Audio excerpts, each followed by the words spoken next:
Hey, movie lovers, this is Leo. Mike. And Kevin from Films and Fermentation. If you love comedy, movies, and a good drink in hand, then you need to check out the Podnation Media Network. It's home to a variety of amazing podcasts covering everything from pulp culture to history and, of course, movies like ours. And the best part, Podnation Media Network is featured on Roku, so you can stream your favorite podcasts anytime. Alongside Films and Fermentation, you'll find other fantastic shows like the KJ&A podcast, The Undiscovered Entrepreneur, Real Sharks, and so many more. So grab a drink, press play, and join the fun with Podnation Media Network. Because everything's better with a little comedy, movies, and booze. Learn more by going to linktree.com/PodNationPods. Films and fermentation, movies and inebriation. Films and fermentation, comedy mixed with taste elevation. Films and fermentation, with Leo, Kevin, and Mike.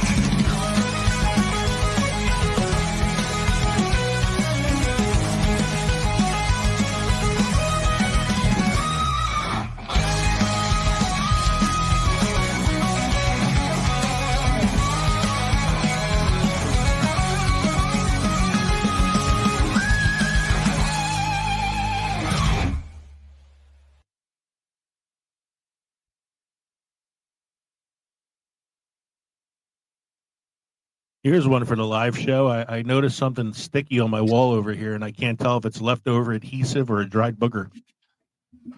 I'm voting booger. Well, hey, everybody. Sneeze that went wrong. It was a sneeze. I have a lot of sneezes that go wrong. Hey, everybody. Welcome to episode 188. Tonight is our April Fool's special because this episode will be dropping on April 1st. We're calling this one Real or Fake, and you'll find out in a moment. That's right. We are Films and Fermentation, a movie and alcohol podcast, #1 pop culture podcast, and #1 beer podcast on Good Pods. I'm Leo. I'm Kevin. I'm Mike. We're three friends who like to talk shit about movies while getting shit-faced. On this episode, we celebrate our April Fool's Day extravaganza where truth and fiction blur like a CGI mustache on Henry Cavill. Tonight, we're playing the ultimate movie lover's guessing game, Real or Fake. We'll read some wild film descriptions, and you, our live audience, get to decide if Hollywood actually made it or if we just drank too much before writing it. Some of these are real movies, some of them are fever dreams, and all of them will make you question your own reality. So grab a drink, trust nothing, and let's see who can spot the real cinematic crimes against humanity. Don't forget, you can drop us an email, filmsfermentation@gmail.com, or visit linktree.com/filmsfermentation. Find all of our social media podcast links. You can now watch us on the Podnation Media Network on Roku. We are an independent podcast, which means we are listener supported. So please consider joining our Patreon for as little as $1 a month to receive members-only content. That's right. For $1 donation, Mike will be your Huckleberry. I'll be your Huckleberry. Go to patreon.com/films and fermentation or purchase our merchandise at teespring.com. You could also text us at 904-867-4466. What are we drinking tonight? Gentlemen, I went first last time around. So I don't care. Yeah, why don't you go first tonight, Kev? I am saying goodbye to my Irish colleagues here, Mr. Smithwick's Red Ale and Mr. Harp. They have gotten me through the month of March, and they did their job well. I still have 2 Guinness to say goodbye to yesterday. I have 2 Guinness I'm holding on to, one for a really rough day and one for a stew, I think. You know, because Guinness is always good in stew. Oh, just so you know, when we go out for Katie's thing next Friday, April 4th, we are going to the Goat in New Jersey, the Goat Bar and Grill. She and I went there recently to try it out and see if we liked it. And I got 4 words for you, gentlemen. Guinness French onion soup. It's you like it? Like Peter Boyle and John Frankenstein. You made a yummy sound. I definitely made a yummy sound on that. I wasn't faking that yummy sound. It is yummy. So we'll be trying that out. Mike, what are you drinking tonight? I am drinking some Bird Gang bourbon with some ginger ale tonight, boys, in my Super Bowl glass. I am drinking an April Fool's cocktail. An April Fool's cocktail is where I tell you that I'm drinking a Jack and Coke, but I'm really drinking a Bombay and Sprite. Well, he tells you a cocktail. actually, he says it's Bombay and Sprite, but it's actually just water. No, trust me, it's Bombay and Sprite. I've already had a couple of them, and I'm feeling pretty good right now. So I have a feeling this show ain't going to go too well. Okay. Let's move on. This week in film history with Mike.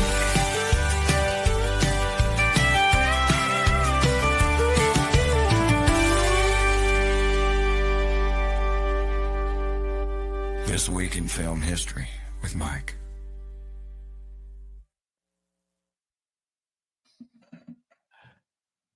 "1952, Singing in the Rain," the musical comedy directed by Gene Kelly and Stanley Doan, and starring Gene Kelly and Debbie Reynolds, premieres at New York City Radio Music Hall. So, not going to make fun of this movie. I can't make fun of this movie. It's one of the greatest musicals of all time. Agreed. In the Rain. Unless you're a fan of Clockwork Orange, and then Singing in the Rain gets ruined for you.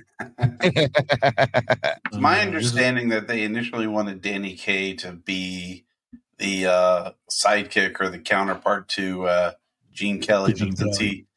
Since he wasn't available, they went with Donald O'Connor, who I think filled perfectly. Yeah, I think Danny Kaye was good for certain roles. Like I love him in White Christmas, but I can't knock this film. I think it was cast perfectly. So, next one you got there, sir. 1958, 30th Academy Awards. The Bridge on the River Kwai wins Best Picture.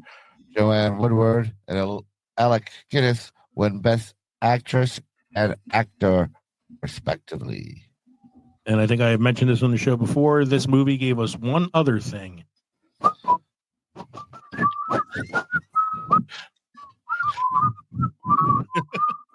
All right. You know what makes for good radio? 3 men whistling into the microphone. Yeah, 3 minutes. I just thought of that. I'm like, we're blowing people's ears out right now. It's hurting me in my earphones. Next one you got there, sir. 1999, The Matrix film, written and directed by the Wachowskis. Wachowskis. Yes. Sorry. Keanu. You guys got me all tongue-tied now. Keanu Reeves, Lawrence Fishburne, and Carrie-Anne Moss premieres. Good old Keanu. And a role that he was born for, one where he didn't have to talk that much. Whoa. Well, Bill. I know Kung Fu. I know Kung Fu. Show me a spoon. The best line in the film for me, though, is when the first time they bring him back into the Matrix after he's woken up, and they're driving down the street, and they pass this Chinese food place, and he goes, "I used to eat there. Good noodles." I can't knock it. I like this movie. It's I love the Matrix. 4. Yeah, well, 5, I guess, if you count the Animatrix. But the Animatrix was excellent. Yeah. The Animatrix but I was still pretty think good. this was better than that. But I this was, like the I mean, Animatrix. Yeah. It's a pure example of when the original is the best. Yes. Yep. Let's go on before Mike falls asleep on us. Go ahead, Mike. Read the next one. It's been a rough week, guys. I hear you. 2005, Doctor Who returns to BBC TV after 16 years with the debut of Christopher Eccleston. Son of a bitch, Eccleston. I know how to say it. As the Ninth Doctor, and Billy Piper as Rose. Christopher Eccleston. I wish we could have got more than one season with him because I really did like him as the Doctor. And who's your favorite? Billy Piper. Billy Piper. Rose is the best. Yeah. I think for me, it's Rose is number one. I like Anna Noble a lot. Who was the No. second one to Tenet? Martha Jones. Nah. She's underrated. I don't think she gets enough. Yeah. I like the couple. Rory and Karen Gillan. I can't remember her character's name. The song Amy Pond. Ponds, yeah, the Ponds. Amy Pond, yeah. I like the Ponds. Ponds are fun. I liked River Song was great. I would put them as two. The Ponds. Yeah, the Ponds are good. You know what I got? You have to put in there. People forget about it, man. You got to have Captain Jack Harkness in there. Oh yeah. Oh yeah. Love Captain Jack. Mhm. Do you know, Kev, in the producer's musical movie, the guy that sings "Springtime for Hitler" is Captain Jack Harkness? Really? Yeah, No, the guy with the blonde hair. That is the actor, John Barrowman. I didn't pick that up. Full of it. Well, you're full of something, that's for sure. As my wife would say. Go ahead, Mike. What's the next one? In 2012, Canadian filmmaker James Cameron becomes the first person to visit Challenger Deep, the deepest point on Earth in over 50 years. And he made a documentary following up on that too. It's called Aliens of the Deep. Yep. And it's amazing, man. It's a really good documentary. And he is he's a good filmmaker, but he's also a man with some of the biggest balls on the world, man, to go that deep into the ocean by himself. Yes. In this tiny submersible. I think it took something like 4 hours to reach the bottom. That's crazy. That is crazy. And then you got to figure you have to decompress on the way up. So yeah, it's. I give him. I'm so terrified of the ocean I couldn't do it, but the documentary was amazing. It's better than going down in a tin can with a Xbox 360 with an Xbox remote. You know? See, I just got the PlayStation 5 yesterday, and what I can tell you is they may have survived if you had the PlayStation 5 remote. Mike, what's the next one you got there? In 2018, The Black Panther becomes the highest grossing superhero movie in America, earning $630.9 million. Yeah. I'm guessing Infinity War or Endgame probably beat that after they Probably. Probably. I don't have it in front of me here, but I'm assuming that. Next one you got there, Mike. In 2022, actor Will Smith issues an apology on Instagram to Oscar Chris Rock for slapping him live on stage during the ceremony. Because that's a sincerity when you put it on Instagram. Out your fucking mouth. No. That sounds like a whole bunch of sincerity there to release your apology on Instagram. Well, they just dedicated a street to him in Philly. Oh, yeah. Will Smith. Yeah. Is it called Slap a Bitch Boulevard? It's the street that's in front of Overbrook High School. It's the Boulevard of Broken Men. And the last one you got there, sir. In 2024, door from Titanic that saved Kate Winslet's character and killed Leo DiCaprio's, which there was enough for that fucking door to save his ass. Yeah. Sells for $718,750 at Planet Hollywood's auction, beating Indiana Jones' Bullwhip $525,000 and the Axe from The Shining at $217,000. What do you do with that? What do? You get the door. Do you mount it on the door, like the door, and be like, "That's the door that could have saved Leo." You know, I was thinking this when I saw this earlier. When I saw that Mike put this on here earlier, I looked up the information about the other two things because I was curious. Mm-hmm. I can see wanting to have Indiana Jones's bullwhip. Mm-hmm. Yes, because it's such an iconic, movie piece. That or the hat, yeah. The axe from The Shining worries me. Yeah, you would buy an axe that a man used to kill another man in a film for $217,000. But you could mount both of these things with a little plaque that says, this was used in this movie, and it can be on the wall. And it's like, I don't need to use the wall, but I can take it off the wall and show you. You can also plant the axe in the back of somebody's head too. That's what you meant. I think if I had purchased the door from Titanic, I would have put it up here in my room so I had like something to separate me from the rest of the house. I would have made it into the dining room table. It's big enough. It's big enough. You could fit a whole bunch of people there. James Cameron. Mike, you have any must-try beer craft destinations for us? I do. I have a must-try beer. Braggott's Brown from Diebold Brewing, Denver, Colorado. Any beer that medals at the Great American Beer Festival is worth your time and money. And this one scored a silver in 2014 competition. It's pale for a brown, meaning it pours a light reddish brown color, but the aromatics have all the pleasant complexities this style can offer. A bit of milk chocolate, a touch of roast coffee beans, topping, and a hint of caramel are at the forefront. On the palate, the coffee steps forward a bit with the sweeter elements fading and the roast grains bitterness mostly standing in for the hops. At 5.5 ABV, there isn't any heat, but it is quite dry and toasty for a brown. There you go, boys. Brown ale.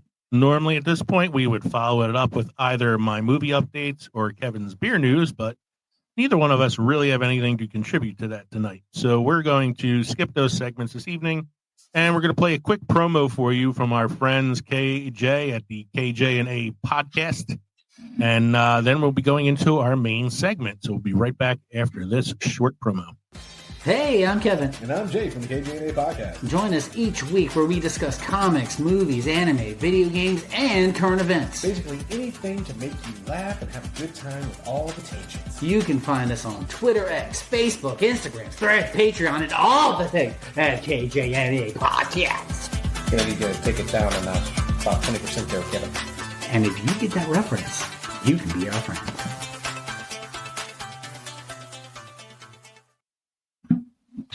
That reference was from the Canadian comedy show Letterkenny, by the way. Now I know why you want to do cult films next week. No, I just thought it was something to be fun to talk about. I don't know. Big Trouble in Little China on their promo. Love me some Big China, Little China. Anyway, either you guys need a break. You guys good? I'm good. I'm all right. So moving on to our main segment tonight. Tonight we're playing a little game for April Fool's Day. It's called Real or Fake. For this game, I came up with 20 movies. Some are real, some are fake. I actually wrote the short plot points for the fake ones myself. And these gentlemen are going to attempt to guess which one is real and which one is fake.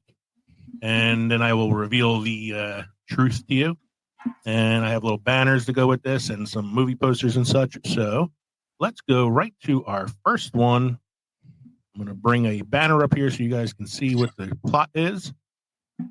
Movie number one. A group of martial arts rock musicians battle a cocaine smuggling ninja gang in Florida. Real or fake? It's real. Feel free to share your logic. Why do you think it's real? Because it happens in Florida. That sounds like a Florida thing. You know? that is somebody doing a B movie that's almost C movie quality. A B movie that's almost C movie quality. This is probably directed or produced by Tiger King. What's his name? Might be a little bit before him, but yeah, it's a real movie. This movie is actually called, let me bring the poster up here for you. Also, The Miami Connection. Also, martial arts movies, no matter what they were big in the 80s. You can tell by the quality of that movie poster, it's a hell of a film. That looks like the box to an Atari game. You know? It does. It's like such terrible artwork. Miami Connection. Yes, it is a real movie. Was actually covered on the How Did This Get Made podcast not too long ago. Oh, Lord Almighty. All right, here we go. Let me bring up the next one for you. This one's fun. Number 2, the second movie. After her boyfriend dies, a scientist implants his brain into a robotic T-Rex, leading to a rampage of revenge and love. Ooh, this sounds like a mix of RoboCop 2 and it was RoboCop 2, yeah, and Jurassic Park. I'm going to say say it's made no. up. I'm gonna Yeah. say, yeah. So, wait, you said it's fake, Mike? Yes. And Kev, you said it's fake too? Yep. All right, so we got two fakes on this one about the boy's brain and a robot T-Rex. Sorry to tell you guys, this is a real movie. Oh, wow. It's called, here we go, Tammy and the T-Rex. Oh, Jesus. Fun fact, it is the movie debut of both Paul Denise Walker Richards. and Denise Richards. Yeah. That's Denise Richards right there. That's Paul Yeah, Walker up here. Artwork as well, but that is definitely Denise Richards. That's It Denise is? Richards. So, yeah, so like I said, fun fact, it is the film debut of Paul Walker and Denise Richards. It Wow. also includes a final scene in which Denise Richards does a striptease in front of the camera, which sounds good until you realize she was only 15 when she made that movie. Ooh. Ooh, So we ooh. might want to rethink that one. You think? All right, that was the second one. So we have one fake. I'm sorry, we have two reels so far, Miami Connection and Tammy and the T-Rex. Let's get to the third one here.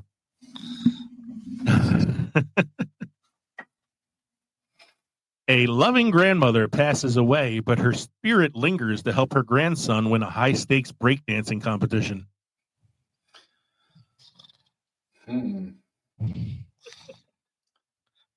Breaking 3, the Ghost Boogaloo.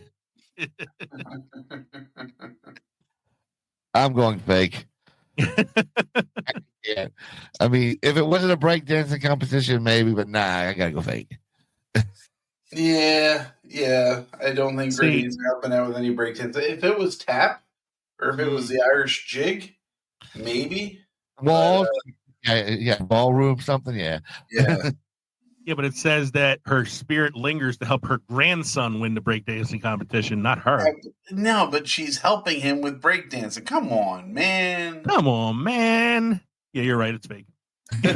I made that one up. I was hoping the fact that it was a breakdancing competition. I should have said it was made in 1986. Maybe that would have threw you off a little bit. If it sounded like an 80s movie, it would have been closer to sounding like it was real. Brady, look at the cardboard. That's why I said it was Breaking 3, the Spirit Boogaloo. Spirit Boogaloo. All right, here we go. Number 4. A young boy. Oh, I'm going to bring my thing up here. A young boy's Christmas wish accidentally brings a bloodthirsty Santa hat wearing shark to life.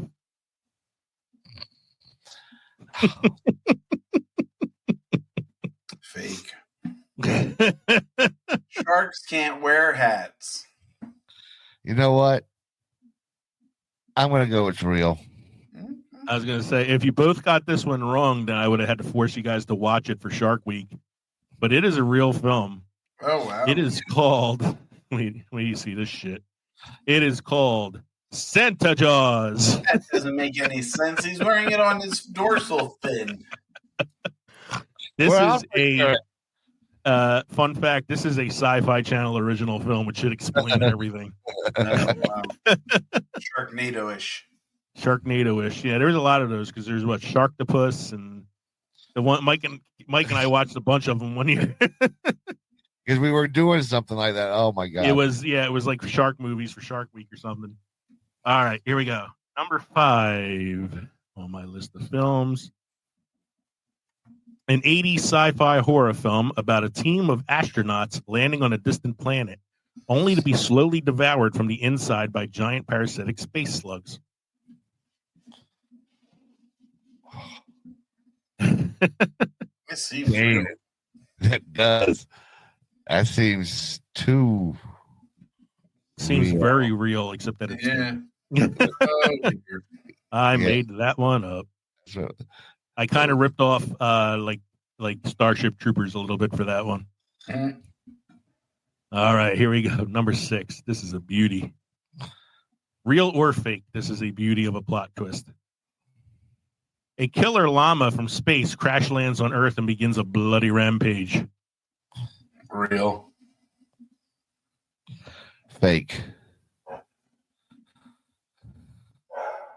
Would you be surprised to know that not only this is real, but it was only made 10 years ago? It's a 2015 film. Jesus Well, that's Christ. when llamas got big again, you know? I mean, not literally, but figuratively. That's when their popularity, the llama farms. I don't want to be a llama. The movie is called Llamageddon. Oh, Jesus Christ. That's an actual picture of the llama in the film. Llamageddon. Wow. I told you, man. I picked out some fun ones for this fucking thing. All right, here we go. Next one, number 7 on my list here. In this forgotten 90s animated film, Popeye must battle the Kraken to save olive oil. True.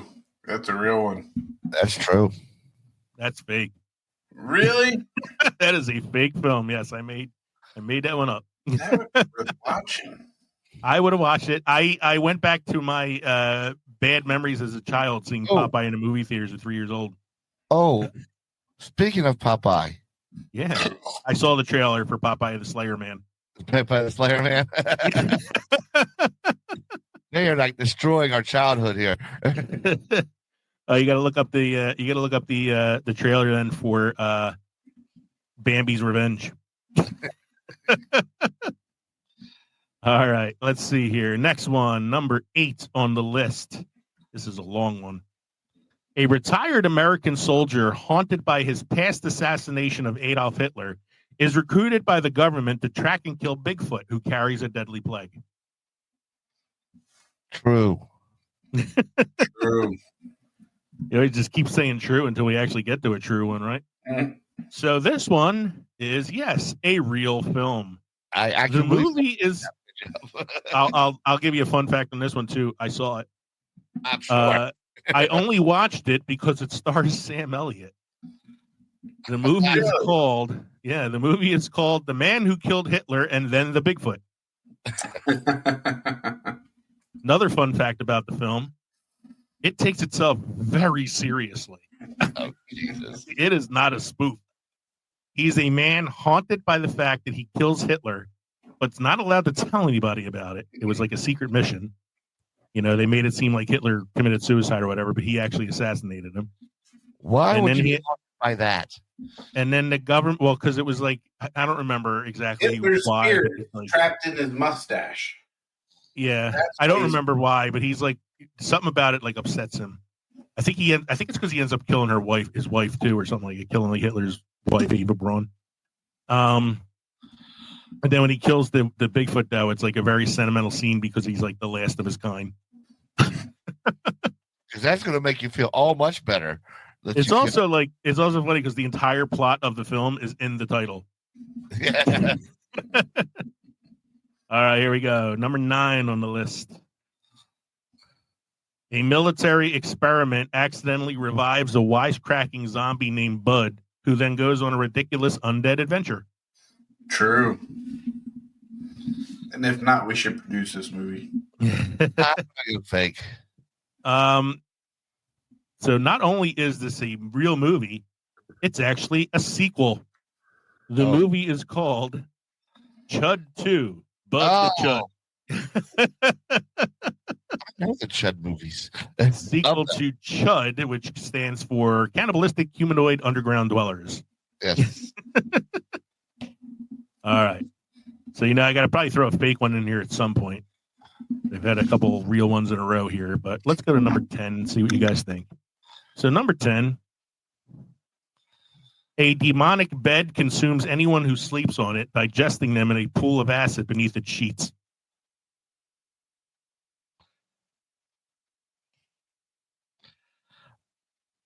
A lot of silence on this one.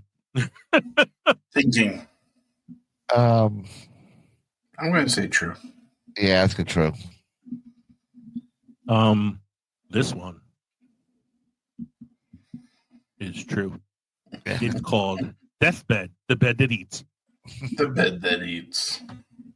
Fun fact, this movie came out in 1977, the year I was born. When I saw that, I was like, no way that movie came out in 77. That doesn't sound like a 70s. You had some of the greatest cinema in history in the 70s, and then this fucking movie got made.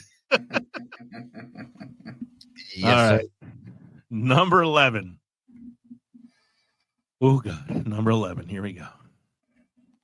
Jesus Christ returns to Earth and teams up with Mexican wrestlers to battle a gang of vampires preying on lesbians. I'm going fake. Big. That's just too much. Two fakes. We got two fakes there for Jesus Christ Vampire Hunter. Are you fucking kidding me? It is a real movie. This movie came out in 2001. It's a very low budget Canadian film. Well, that's Anyway, I said, well, I have to see this because that sounds like my kind of bad movie. It's on Tubi. It's on Tubi right now. I started watching it. It's an hour and 24-minute long movie. I watched it on 2 times the speed. I only watched the first half hour, which on 2 times the speed only took 15 minutes. Because after that 15 minutes, I was like, I really should be doing something better with my time. oh man. Not only was the plot that I gave you very accurate, but what I did not know till I started watching it, it's also a musical. Oh, Did they get Willem Dafoe to come back as No. Oh, dude, I can't even explain how batshit crazy this movie is. That description did not do it justice. Still a better musical than Amelia Perez. All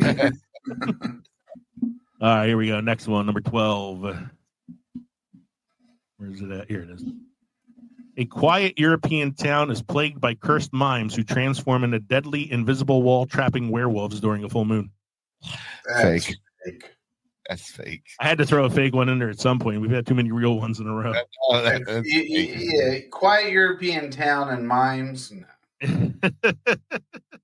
I like the idea that they turn into werewolves who trap people in invisible walls. Oh, All right.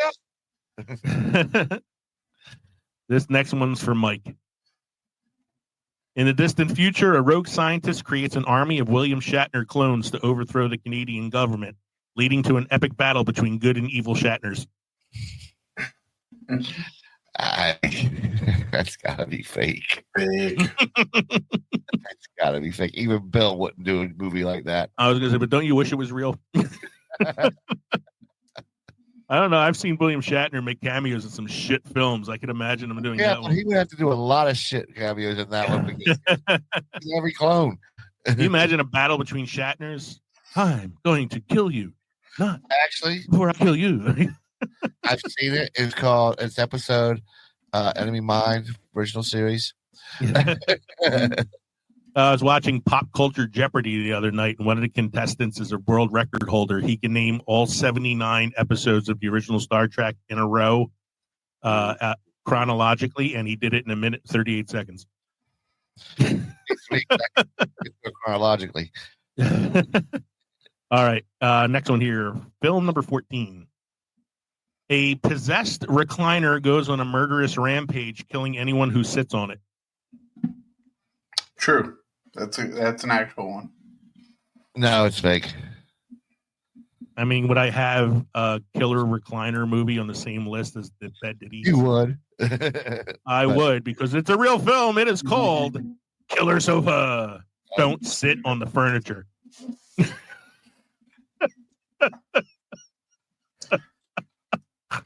That one came out in 2019. Don't call him a lazy boy. That's the movie that led to COVID. That's the movie that got people out of COVID. It came out in 2019. That's a movie that closed down Blockbuster. All right, here we go. Next one. Number 15. A Bigfoot, tired of living in the woods, reinvents himself as a detective in LA, solving crimes while evading cryptid hunters. No way. No way. No way. Kev? It's my people too. Yeah, I'm gonna say it's true. It's real. You think it's true? It is not. It is a fake film I made up. But God damn it, I think the three of us need to write the screenplay. Mm-hmm. I already know we're going to call it Detective Squatch. So we got a project ahead of us. Let's write our own screenplay about crime-solving private detective Sasquatch. I don't want him to do the sunglass thing like what's his name did on CSI Miami. Who are you? Trying to think, how does he disguise himself? Does he like shave? You know what? We can bring Avery Brooks back as Hulk. Yeah. Talk with that Jamaican accent. Squash. All right, here we go. Film number 16. When a cursed lawnmower possessed by an ancient druid spirit escapes from a suburban garage, it goes on a deadly rampage, slicing its way through unsuspecting homeowners. It's got to be real.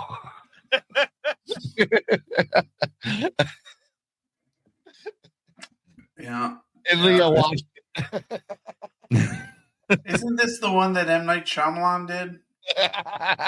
Well, there's a scene in The Happening where somebody lays down in front of a lawnmower. Yeah. What do you think, Kev? Real or fake? Fake. Yeah, it is fake. Okay. This is a fake one. I stole this plot from an early Peter Jackson film where a lawnmower is used to kill some zombies. I thought you borrowed it from the Lawnmower Man. Lawnmower Man surprisingly doesn't have a lot of lawn mowing in it. No, it does not. It's mostly like a cybernetic version of Flowers for Algernon. All right, here we go. Next one. 17. After losing his parents, a priest gains the ability to turn into a dinosaur and fights crime with the help of a prostitute. Velocipaster! I know this one. Yes, not only did Kevin get it right, he also guessed the movie Velocipaster, Man of the Claw. Jesus Christ. Who comes up with this shit? Clever priest. That one came out in 2018. And does people give you money to make this shit? I mean, some of it's like, Somebody had it.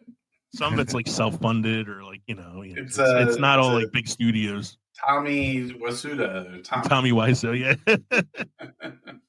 I didn't hit her. I did not. Oh, hi, Mark. Hi, Mark. All right, here we These have go. been tearing me apart. Where am I at here? Number 18. A homeless drifter stumbles upon a military-grade flamethrower and uses it to burn down crime and corruption in the city. True. Fake. What? Although there would be- is a real movie starring Rutger Hauer called Hobo with a Shotgun.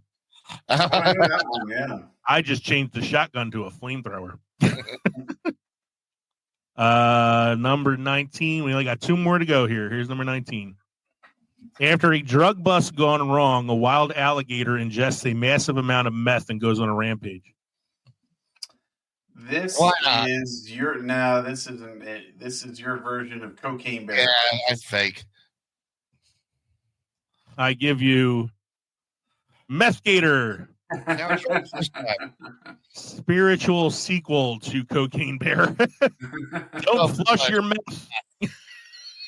Loosely tied into the Breaking Bad world. All right, we got one more. Here's the last one. A wisecracking homicidal turkey goes on a killing spree during Thanksgiving. Thanksgiving. Yes. You guys got that one? Thanksgiving? You know Thanksgiving? I know Thanksgiving. Yeah. You know Thanksgiving. I'm surprised you guys know Thanksgiving. Did you know the tagline for Thanksgiving? I hid it so it wouldn't be ruined for you. Here it is. Gobble, gobble you up. Gobble, gobble, motherfucker. Megan and I were looking for Thanksgiving movies to watch, and our choices were limited. This came up as an option. Your choices were planes, trains, and automobiles or Thanksgiving. Home for the holidays, planes, trains, and automobiles, and Thanksgiving. And There is Charlie Brown Thanksgiving. There is a really good Thanksgiving horror film that came out last year called Thanksgiving. It's directed by Eli Roth, who did the Hostel films and all that. Yeah, that looked freaky as hell. Pretty good. But that was my game. 20 movies, real or fake. You guys did pretty well with that. I was pleasantly surprised by the few that you guys guessed at the end. So that is that. Mike, you have any beer trivia history for us this evening? I got a beer history for you. All right. In 55 BCE, Roman legions introduced beer to Northern Europe, even though they considered wine to be a much more civilized drink. More civilized age. We have a cinema quote of the week. Yes, we do. It is movies are a fad. Oh, no, I should say this. And movies are a fad. Audiences really want to see live actors on stage. Mike That's and I were talking Charlie about Chaplin. this Mike and I were talking about it in the pre-show, and I said I thought that was kind of weird coming from Charlie Chaplin, one of the most famous actors of all time. If I really wanted to say it like Charlie Chaplin, I would, just giving you dead air for about a minute. I said that too. I said it's ironic we got a quote from a silent man. So, how were our drinks this evening, gentlemen? Mine was very good. Mine are very good. I'm on my third April Fool's cocktail of the evening, so I'm feeling pretty good. Nicely done. In case you missed it, the April Fool's cocktail is where I tell you it's tequila and lime, but it's really Bombay and Sprite. Trickster, you. I'm a trickster yet. All right. Thank you for joining us tonight for episode 188, Real or Fake, our April Fool's extravaganza. We hope you enjoyed listening to the podcast as much as we enjoyed recording it for you. Don't forget, you drop us an email at filmsoffermentation@gmail.com or visit linktree.com/filmsoffermentation. Find all of our social media podcast links. We are on the Podnation Media Network on Roku. We're on Patreon. We have merchandise at Teespring. Or you can text us at 904-867-4466. Don't forget to stop by the Crossroads from Pickled and Fermented next time around for episode 189. We're going to be looking at some cult classics of the 1980s.